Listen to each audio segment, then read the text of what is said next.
Atlético e Vila Nova. Tem Atlético e Vila Nova e Atlético no Onésio Brasileira Varenga. Pedro. Marcelo, bom dia. Pedro Henrique Geninho da Rádio Bandeirantes, com as Ceras do Esporte, bom jogo.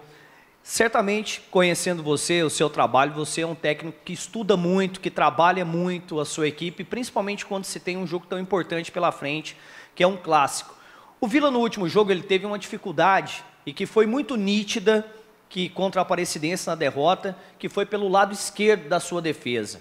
Você observou isso? É uma ideia sua explorar esse sistema que foi deficitário para o Igor Magalhães no último jogo do seu próximo adversário, e agora a gente percebeu que no treino você acabou optando pelo Léo Pereira, que é um jogador de profundidade e de velocidade no lugar do Bárcia. É uma ideia fazer com que o Atlético seja mais forte por esse setor contra um Vila que apresentou essa dificuldade no último jogo? E qual que é o tamanho desse clássico, Marcelo? Bom dia. Bom dia, Geninho, prazer tê-lo aqui. A importância dos setoristas nos treinamentos e essas são as observações. Obrigado pelas palavras, pela deferência, você acompanhou o nosso treinamento no dia de hoje. Com certeza, em cima de todas as observações que a gente tem, a gente entendeu uma formação que seria a melhor para o Atlético nesse jogo. Com certeza, toda a gama de estudos que a gente fez, a gente conseguiu colocar em prática nesse curto treinamento de hoje, que a gente não tem nem 48 horas do jogo de quarta-feira, e a gente precisava trabalhar um pouco para esse jogo de hoje. Então a gente fizemos uma parte tática de posicionamento em cima de todos os estudos, de todos os dados que me foi passados pelos meus assistentes. Então, com certeza, o Vila também estudou a nossa equipe. Hoje o futebol também passa por um jogo de xadrez, um jogo de estudos e estratégias, e a gente trabalhou em cima daquilo tudo que a gente pôde observar. Clássico é clássico, clássico mexe com a cidade, move as equipes, move o coração do apaixonado torcedor, e todo clássico que a gente vai jogar, eu não sei nem o número que número é esse meu clássico, porém eu também tenho uma relevante experiência nesses clássicos do estado, e a gente sabe a importância deles, e a gente está tratando esse clássico como um jogo importante, como todos os outros clássicos que a gente já jogou no comando do Atlético. Marcelo, bom dia. Nas últimas vezes que Vila Nova e Atlético se enfrentaram, em 2019, pelo Campeonato Goiano, foram jogos marcados por muita tensão, foram jogos de semifinal. E agora os dois times vão para o Clássico também com derrota no meio de semana. O que você acredita que vai pesar mais dessa situação, essa rivalidade, essa necessidade de reabilitação? O que você acredita que pode ser um ponto decisivo no Clássico? Bom dia. Bom dia, Jânio. A tradição do Clássico, né? A gente tem um Clássico histórico, tradicional, apesar do revés do último compromisso do Atlético, o Atlético chega para esse jogo como líder da sua chave. Então, a gente sabe da importância que a gente precisa retomar o caminho da vitória dentro desse jogo. Fiquei muito satisfeito com o treinamento que nós fizemos agora pela manhã, pela conversa que eu tive com os jogadores, pelos eles entenderem, aqueles que estão chegando, a importância do Clássico, aqueles que aqui já estavam, me parece que são 2 anos que não tem o Clássico, não é isso? Eu estou enganado. Então, alguns jogadores que tiveram, talvez nas últimas 2 temporadas, não tiveram oportunidade de jogar esse Clássico. Então, eu numa conversa que eu tive com eles agora, que é sempre a conversa que eu tenho do pós-jogo e do pré-jogo, né, que a gente faz, como a gente tem esse tempo curto de 3 dias para um jogo para o outro, e eu tentei passar um pouco para eles, né, a importância do Clássico, como o Vila Nova se comporta nos Clássicos, e para eles entenderem a importância desse jogo que a gente tem para a nossa continuidade de trabalho. Marcelo, bom dia. Acompanhando o treinamento, a gente viu ali uma opção sua, pelo menos para a gente ficou visível, pelo Renan. E eu queria entender essa opção pelo Renan no gol e não o Luan Poli. O Luan, ele jogou os 2 primeiros jogos, né? E a gente precisava de um período maior de preparação do Renan. A gente precisa, é pertinente a sua pergunta para a gente esclarecer ao ouvinte, ao torcedor, a fase que a gente está da temporada. O Renan é um jogador que precisava um pouco mais de tempo de treinamento e a gente precisava completar aí quase 4 semanas de treinamento para ele, para que aí a gente tivesse um feedback fidedigno que ele estaria pronto para estrear. Ele, na minha concepção, fez uma boa estreia, como o Luan também fez 2 bons jogos, e aí a gente pretende dar uma continuidade para ele numa sequência de jogos, como o Luan teve. Então o Renan vai para esse clássico e depois a gente vai sentar no domingo e avaliar a sequência. Porque é muito importante, até aproveitando a sua pergunta, esclarecer a fase que a gente está vivendo de preparação. Quando finalizou o jogo do Iporá, a gente tinha um planejamento de finalizar a primeira fase de preparação da temporada, que era as 4 semanas. E a gente promoveu uma equiparação de cargas de atletas de treinamento de jogo. Nós tivemos uma pré-temporada, uma preparação de 3 semanas, 2 jogos treino e 3 jogos oficiais. E agora, a partir do dia de ontem, a gente entra numa segunda etapa de preparação. A gente hoje tem uma ideia de equipe titular, de todas as observações. A gente trabalhou 3 sistemas de jogo, nesse período de 30 dias, 3 plataformas de jogo. A gente definiu uma plataforma que a gente vai iniciar a temporada, vai dar continuidade nela. A gente vai usar ela como uma plataforma padrão, esquema tático. A gente tem uma equipe definida na cabeça, titular hoje, depois de todas as rodízios que a gente fez observações. E agora a gente entra numa fase de dar conjunto para essa equipe e ritmo de jogo. E agora a gente vai poder formatar um padrão tático e dar continuidade para que a gente ganhe conjunto. E é isso que a gente trabalhou durante essas 4 semanas. Então, para esclarecer vocês da imprensa e ao nosso torcedor, que a gente entra numa segunda fase de preparação, que é, sim, uma definição de equipe titular, uma definição de plataforma de jogo, e agora a gente vai priorizar muito o conjunto dessa equipe que a gente formatou como a equipe titular e dar ritmo de jogo, conjunto, e aí dar uma ênfase maior na parte tática dessa equipe. Bom dia, Marcelo Cabo. Aproveitando o tema das mudanças no seu time titular, eu queria te perguntar sobre 2 jogadores, sobre o Michel e sobre o Léo Pereira. O Léo Pereira treinou ali no lugar do Barça, o Michel aparentemente ganhou essa disputa com o Gabriel, pelo menos para esse jogo. E eu queria saber o que esses 2 jogadores te trazem de diferente, o que eles te trazem de opções para esse clássico contra o Vila Nova, o que eles trazem em relação ao que o Gabriel e ao que o Barça ofereciam. O Michel, ele é um jogador hoje muito mais bem preparado para a equipe profissional do que o Gabriel. O Michel, ele tem mais de 20 jogos na equipe principal, na equipe profissional, ele tem mais ou menos uma média de 20 jogos já jogou em Campeonato Brasileiro, Série A, já jogou estadual, veio da taça agora, fez uma boa taça e aproveitou a oportunidade que ele teve nos jogos. O Michel se ouve muito bem nesses 3 primeiros jogos. E uma coisa que favorece muito o Michel é o ritmo de jogo. Ele não vem de uma pré-temporada, ele vem de uma taça onde ele tem uma constituição física, técnica e tática muito mais favorável do que os outros atletas, porque ele vem da taça. Ele vem já com ritmo de jogo, como a gente costuma dizer, ele já vem em voo de cruzeiro. Então, assim, então, diante da observação que a gente fez no início, a gente entende que o Michel está mais pronto no momento do que o próprio Gabriel. Então, aí ele correspondeu bem a esses 3 jogos, e aí a gente prima pela continuidade dele. O Léo, a gente tem 2 vertentes para falar. Primeiro, diante das observações que a gente fez do nosso adversário, a gente primou pela entrada do Léo, e uma coisa importante também para esclarecer para vocês e para o torcedor, é o momento de atenção que a gente tem que ter com o Leandro Barça. A gente tem que ter um pouco de paciência com ele, um pouco de atenção com ele. O Barça, se eu não me engano, ele fez 4, 5 jogos na temporada passada toda. 5, né, Nath? A Nath está me corrigindo ali. Você pegar um atleta que vem de uma cirurgia de cruzado, de lesão muscular, de um grau muito alto, que fez 5 jogos na temporada, o Barça, ele tá queimando etapas saudáveis pela boa pré-temporada que ele fez, entendeu? Ele correspondeu muito bem na pré-temporada.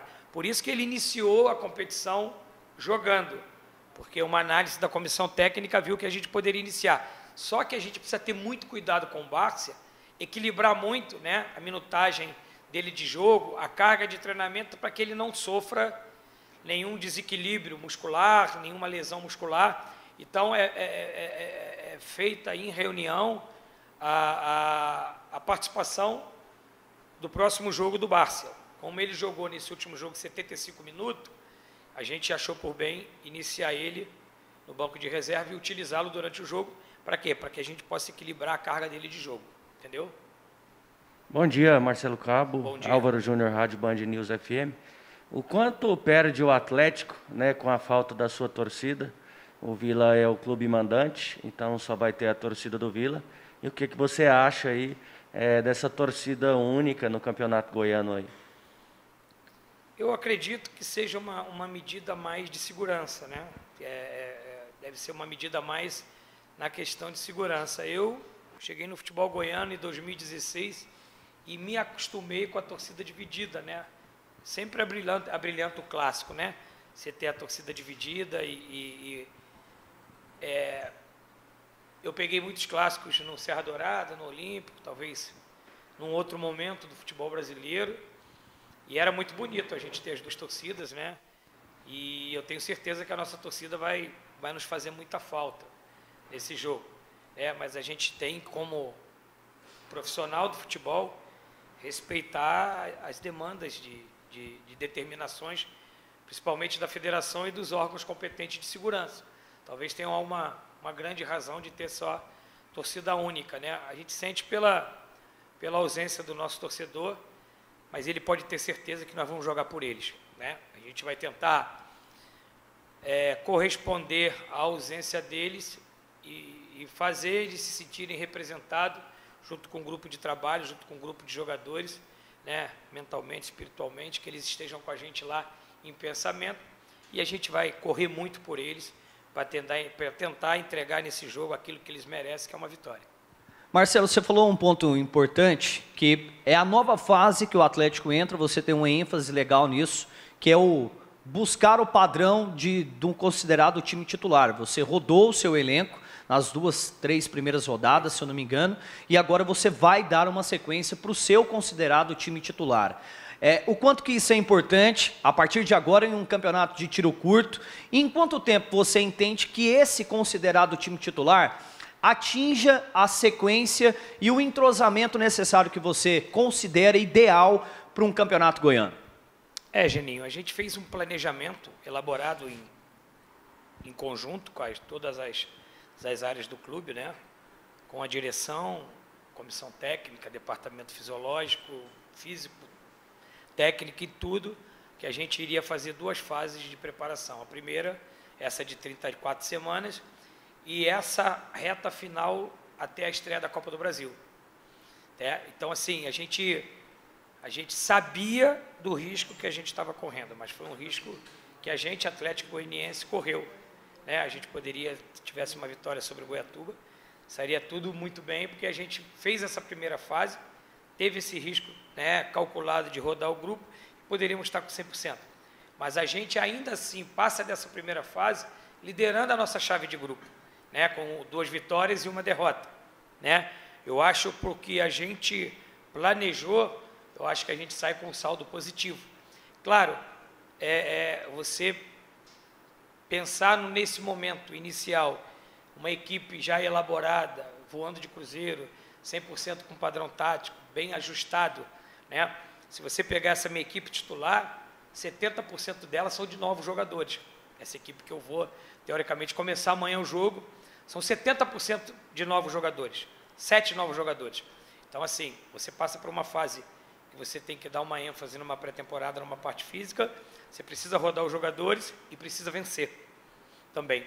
Então, eu acho que a gente passa bem nessa primeira fase. Claro que a gente quer sempre vencer, mas a gente precisa também entender que é uma fase de preparação, que eu não posso só pensar nessa fase de grupo do campeonato estadual. Eu tenho que pensar também a médio e longo prazo. Pô, Cabo, mas o treinador ele só está empregado até o próximo jogo.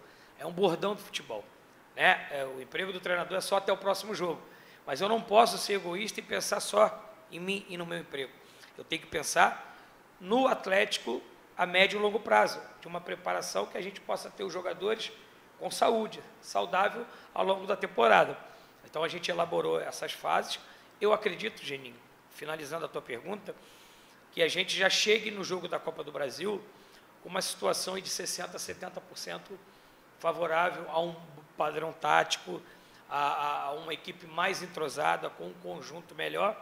Mas futebol não dá para se fazer em 30 dias, onde você troca 70% do seu time titular. Então eu peço um pouquinho de paciência a todos, um pouquinho de que enxerguem um pouquinho com bons olhos o que a gente está fazendo, pensando no médio e longo prazo do Atlético, né? Então assim, a gente sabe que existe uma reformulação e a gente precisa trabalhar pensando numa total temporada, não só na fase de grupo do campeonato estadual. Marcelo, você disse aí que, acompanhando o raciocínio do Geninho, né, que a fase de rodagem ela está terminando. Nós tivemos trabalho de campo, a gente vê que você trabalha muito campo e tivemos os jogos. As respostas que precisavam ser dadas, elas foram dadas por todos aqueles que estão integrados no elenco. Eu queria também que você fizesse uma análise da base, já que você tem dado uma chance e alguns jogadores foram utilizados. Geninho, Jânio, falando dos meninos da base, eu vou falar de um modo geral, porque são 10 atletas, né? Eles corresponderam muito bem. A gente precisa ter um pouquinho de paciência e de equilíbrio para falar de um jogador que ainda tem 17, 18 anos e ainda não está nem em transição. O Michel já está em transição. Ele já estourou a idade sub-20, já está, como a gente chama, né, na equipe de transição, o período de transição, sub-23, mas tem já uma rodagem, uma minutagem boa. Então, o único desses atletas que estão comigo, do sub-20 no profissional, só o Michel já está na fase de transição. O restante está na fase de preparação. São ainda jogadores 04, 03, entendeu? Então, se você parar para entender o que esses meninos jogaram bem a taça, o que eles vêm correspondendo nos treinamentos, e eles corresponderam no jogo, eu vou dar um exemplo do Gabriel, um jogador de 17 anos, que não foi nem para a taça, numa situação emergencial nós tivemos que lançar a mão dele, e ele jogou 2 partidas e se ouve muito bem.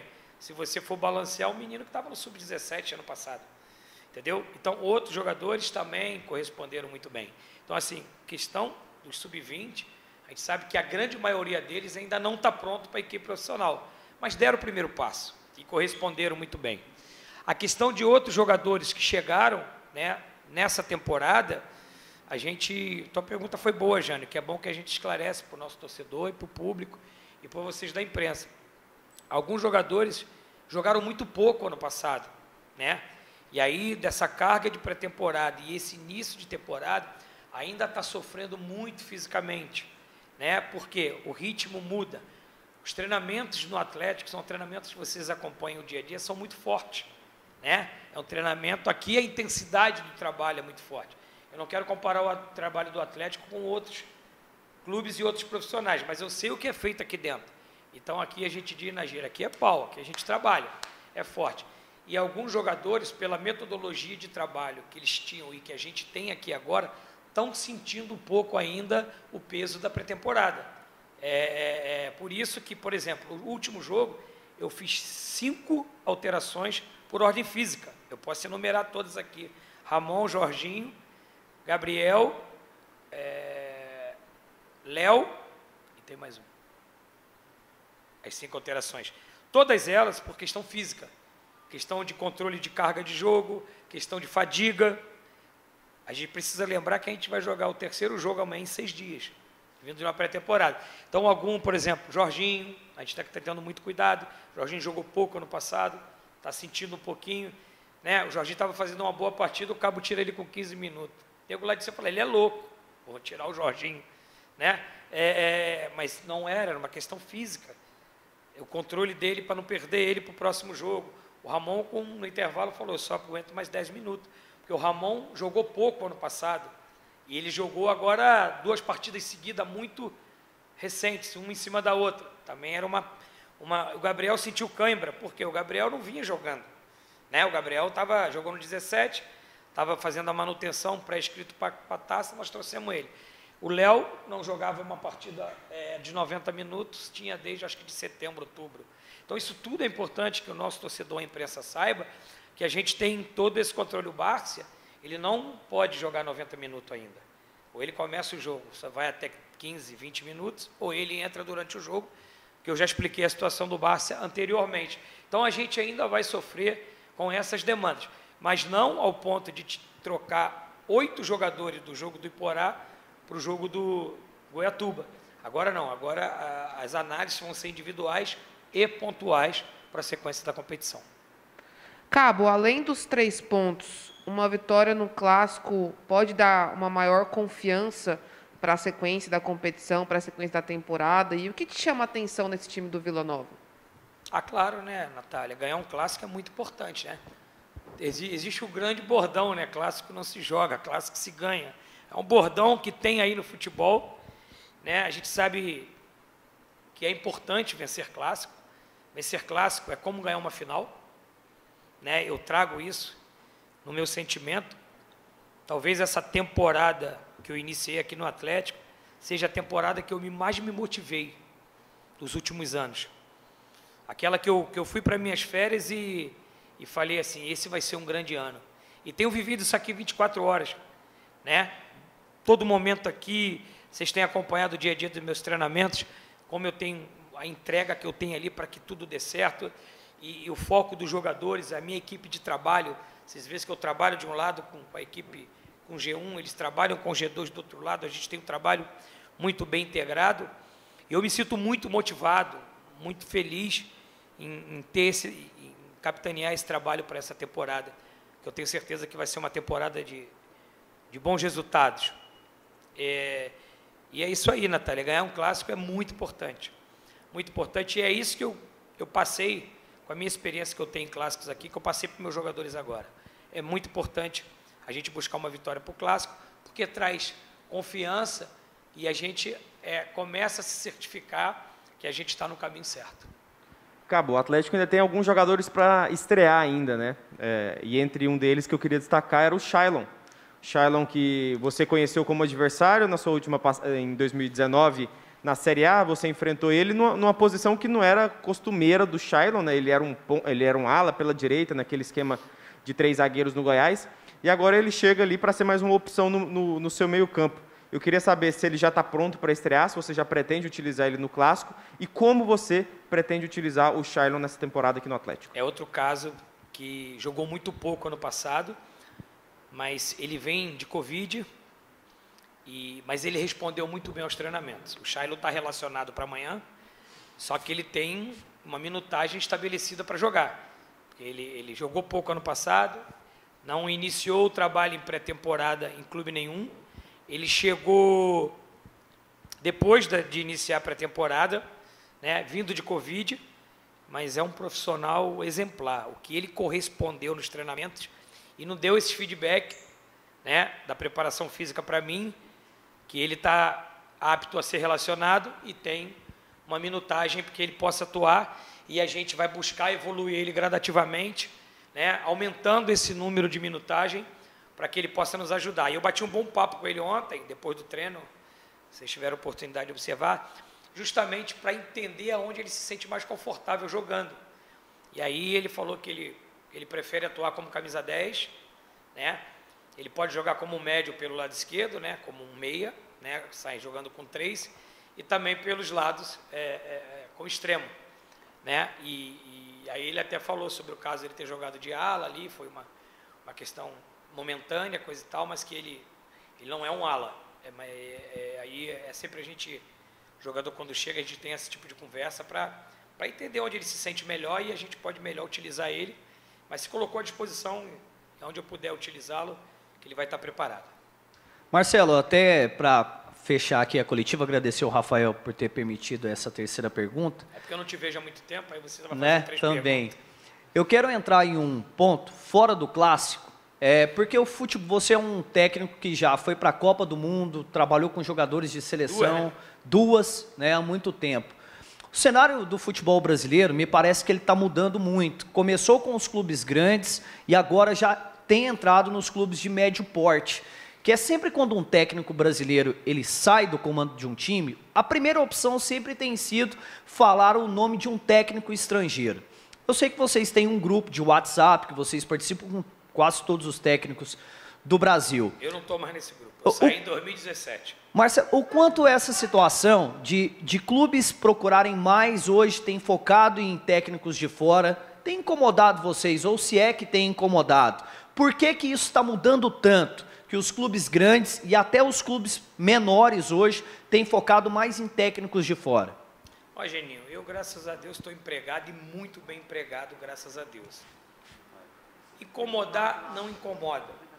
Eu costumo dizer, vocês já ouviram, que para mim treinador não tem passaporte, né? E eu não quero nem saber da língua que ele fala. Ele precisa ter competente.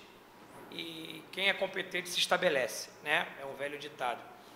E todo treinador estrangeiro que chegar ao Brasil, pela minha parte, ele vai ser muito bem recebido. Como eu fui recebido quando fui trabalhar no exterior, porque eu tenho uma vasta experiência, principalmente no Golfo, onde eu já trabalhei em 3 países diferentes. Fui muito bem recebido, inclusive, na seleção da Arábia. Mas eu entendo que o Brasil tem bons treinadores, uma boa formação, com bons conteúdos, né?